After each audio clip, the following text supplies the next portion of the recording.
السلام علیکم ورحمۃ اللہ وبرکاتہ۔ رسمی طور پر عید الفطر مبارکباد رات بھی دی تھی اور اب بھی دے رہے ہیں۔ ابھی نماز عید الفطر ادا کر کے گھر پہنچے ہیں۔ اندر سے دل رو رہا ہے۔ کشمیر میں مسلمانوں کے ساتھ جو کچھ ہوا اور جو کچھ ہو رہا ہے، اور فلسطین میں بھی جو قیامت ڈھائی جا رہی ہے، وہ کسی سے کوئی ڈھکی چھپی بات تو نہیں ہے۔ ایسے میں ہمارے اللہ کا کیا حکم ہے اور ہمارے نبی پاک صلی اللہ علیہ وآلہ وسلم کی کیا فرمودات اور ارشادات ہیں، ان کو نظر انداز کرنے کا مطلب یہ ہے کہ ہم کھوکھلے مسلمان ہیں، بلکہ مسلمان ہی نہیں، ہم قرآن کے واضح فیصلے کے مطابق یا ہم مشرکوں میں شامل ہوں گے یا پھر کفار میں شامل ہوں۔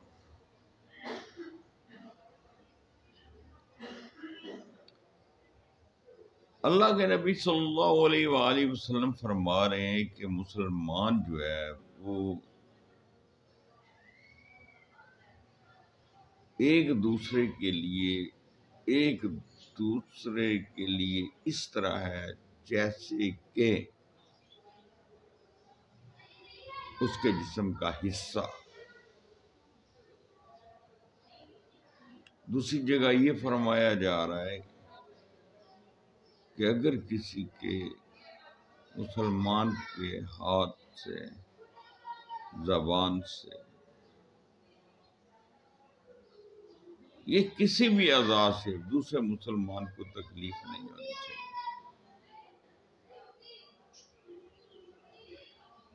اور اللہ کا قرآن کیا کہہ رہا ہے، اللہ کا حکم کیا کہہ رہا ہے؟ وہ یہ کہہ رہا ہے کہ اگر آپ کے ساتھ یعنی مسلمانوں کے ساتھ ظلم اور زیادتی ہو تو ظلم اور زیادتی کا بدلہ اتنا ہی ہے جتنا کسی نے ظلم یا زیادتی کی ہے۔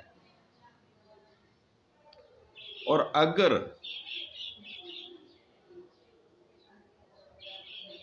وہ حد سے تجاوز کرتا ہے تو پھر لا محالہ اعلان جنگ ہے، اور کافروں سے اس وقت تک لڑنے کا حکم ہے جب تک کہ وہ اپنی روش ترک نہ کر دیں اور آپ ان پہ غلبہ پائیں۔ اور اگر آپ اللہ کی راہ میں مارے جاتے ہیں تو آپ شہید ہیں، اور شہید کا رتبہ یہ ہے کہ اللہ قرآن میں کہتے ہیں کہ اس کو مردہ مت کہو، وہ زندہ ہیں، ان کو جہاں سے اللہ رزق دیتا ہے تم ان لوگوں کو اس کا شعور ہی نہیں ہے۔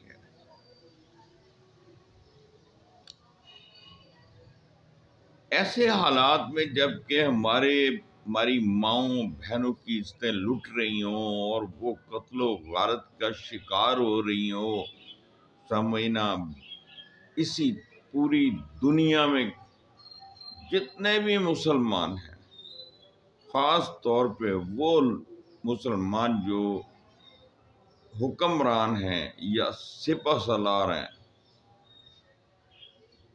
کیا ان لوگوں پہ ان کے کانوں پر جوں تک نہیں رینگتی؟ میں آج سے 1 سال پہلے بھی یہ شور مچا چکا ہوں اور میں باقاعدہ تحریریں لکھ چکا ہوں جس میں نے یہ کہا تھا کہ دنیا بھر کے بے غیرت حکمرانوں اور خصوصی طور پہ مسلمان حکمرانوں کو مخاطب کر کے میں نے کہا تھا تمہیں یہ معلوم نہیں ہے کہ اللہ کا قرآن کیا کہتا ہے، اور ایسے میں پھر اگر تم جہاد فرض نہیں کرو گے اور جہاد نہیں کرو گے تو لا محالہ یہ بات واضح ہے کہ آپ مسلمان نہیں ہیں، یا تو آپ مشرک ہیں یا آپ منافق ہیں، آپ دین کو نقصان پہنچانے کے در پہ ہیں۔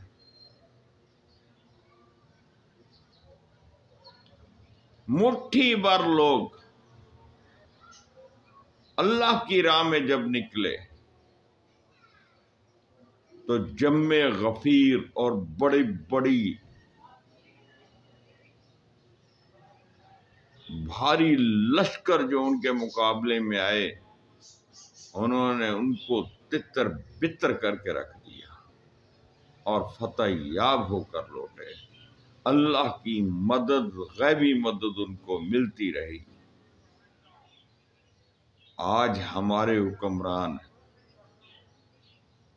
اس حد تک گر چکے ہیں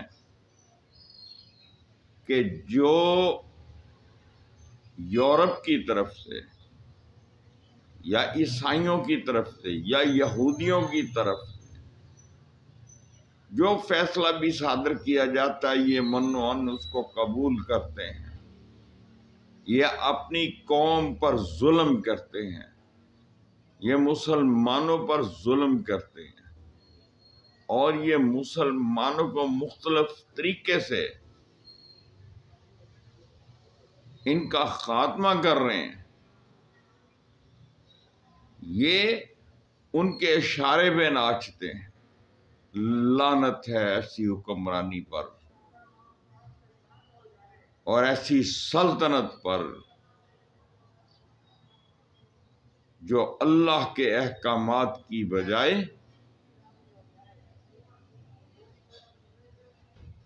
غیر مسلموں کے احکامات پر عمل پیرا ہوں۔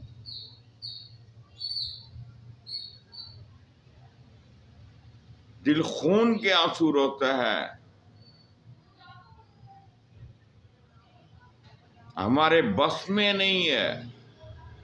یہ وہ بے غیرت لوگ ہیں جو دین کا نام لیتے ہیں اور دین پر قربان ہونا چاہتے ہیں، اور جو دین کے لیے کٹ مرنے کا عزم رکھتے ہیں، یہ ان کو شدت پسند کر کے کھڈے لین لگا دیتے ہیں۔ یہ ایسی جماعتوں کو بین کر دیتے ہیں۔